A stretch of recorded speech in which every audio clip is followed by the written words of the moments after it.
नमस्कार। आज मैं ज्योतिष के एक बहुत प्रचलित और महत्वपूर्ण प्रश्न को लेकर प्रस्तुत हूँ कि क्या 28 वर्ष में मांगलिक दोष समाप्त हो जाता है। तो सबसे पहले तो मैं आपको ये बता दूँ कि जिन व्यक्तियों की कुंडली में मांगलिक दोष होता है वो लोग उन लोगों का विवाह या तो जल्दी हो जाएगा, यानी 18 से 20 वर्ष की अवस्था में विवाह होता देखा गया है, और या फिर 28 से 31 वर्ष के बीच में लगभग विवाह होता है। मंगल दोष होने के कारण लोग समझते हैं कि 28 के बाद विवाह हो गया तो 28 के बाद जो है मांगलिक दोष समाप्त हो गया। ऐसा होता नहीं है। वो मंगल की नियत जो समय है वो अपने समय पर ही होता है, कोई दोष समाप्त होता नहीं है।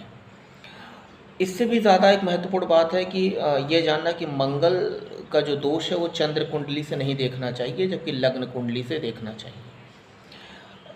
मंगल यदि लग्न पर है, चतुर्थ भाव में है, सप्तम में है, अष्टम में है और द्वादश में है तो कुंडली को मांगलिक मानना चाहिए। इसके अलावा एक और फैक्ट है कि कभी कभी मंगल की वजह मंगल की कुंडली मिलान करते समय मांगलिक दोष जो लड़के लड़की में देखा जाता है कि लड़के में यदि सप्तम में मंगल है और लड़की भी मांगलिक चाहिए, तो लड़की की कुंडली में सप्तम में ही मंगल है तो विवाह तय हो गया, कर लिया गया। यह गलत है। दोनों कुंडलियों में अगर सप्तम में ही मंगल हो गया तो वो विवाह के बाद समस्या उत्पन्न कर देंगे। तो उसमें ये देखा जाता है कि मंगल ठीक है, मांगलिक कुंडली होनी चाहिए, लेकिन मंगल की प्लेसमेंट दोनों कुंडलियों में कैसी है ये अवश्य देखना चाहिए, किन किन भावों को प्रभावित कर रहे हैं। एक और महत्वपूर्ण विषय है कि कभी कभी जैसे कि मंगल आपकी कुंडली में नेगेटिव है, मांगलिक दोष है कुंडली में, और मंगल की दशांतर दशा चल रही है, गोचर में उनकी दशा आ गई, तो वो समय ज़्यादा आपके लिए थोड़ा क्रिटिकल हो जाएगा।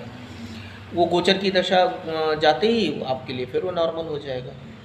तो इसलिए ये मन में भाव बनाना, एक परसेप्शन बना लेना कि 28 साल के बाद मांगलिक दोष समाप्त हो जाता है, ऐसा नहीं है।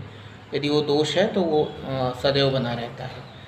हालांकि हर समय दिक्कत मंगल की वजह से नहीं होती है। जैसे किन्हीं कुंडलियों में मैंने देखा कि चतुर्थ में मंगल है, सप्तम भाव शनि राहु से प्रभावित है, विवाह के उपरांत प्रॉब्लम हो गई, समस्या हो गई, दोनों पति पत्नी में झगड़े शुरू हो गए। अब लोगों ने कहा कि कुंडली मांगलिक थी इसलिए हो गया, जबकि उसमें मंगल का कोई रोल ही नहीं है। वो समस्या तो सप्तम भाव में बैठे शनि राहु कर रहे हैं। तो यह भी ज़रूरी नहीं कि हर समय मंगल से आपको समस्या ही हो। मंगल कहीं ना कहीं कहीं ना कहीं कुंडली में पॉजिटिव रोल भी प्ले करते हैं। और कुंडली मिलाते समय इस बात का ज़रूर ध्यान रखें कि दोनों लड़के और लड़कियों की कुंडली में मांगलिक दोष का शमन तो हो रहा हो, साथ ही साथ में दोनों का सप्तम भी अच्छी स्थिति में हो, या किसी एक का तो होना ही चाहिए। और मंगल दोष की जहाँ तक बात है तो मंगल दोष की पूजा है, मंगल के ग्रह जप है, वो उनके सर्वोचित उपाय हैं, उनका अनुपालन करना चाहिए।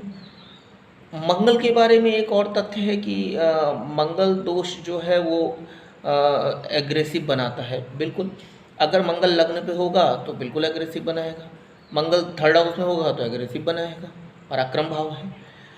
लेकिन ऐसा पाया गया कि जिन व्यक्तियों की कुंडली में लग्न पर मंगल हो, सप्तम में शुक्र हो, ऐसे पति पत्नी के बीच में प्रेम बहुत रहता है, क्योंकि मंगल और शुक्र परस्पर एक दूसरे के पूरक भी हैं। तो ये एक छोटी सी जानकारी थी जो आपको देनी थी कि 28 वर्ष के बाद भी मांगलिक दोष यदि कुंडली में है तो समाप्त नहीं होता है, वो बना रहता है।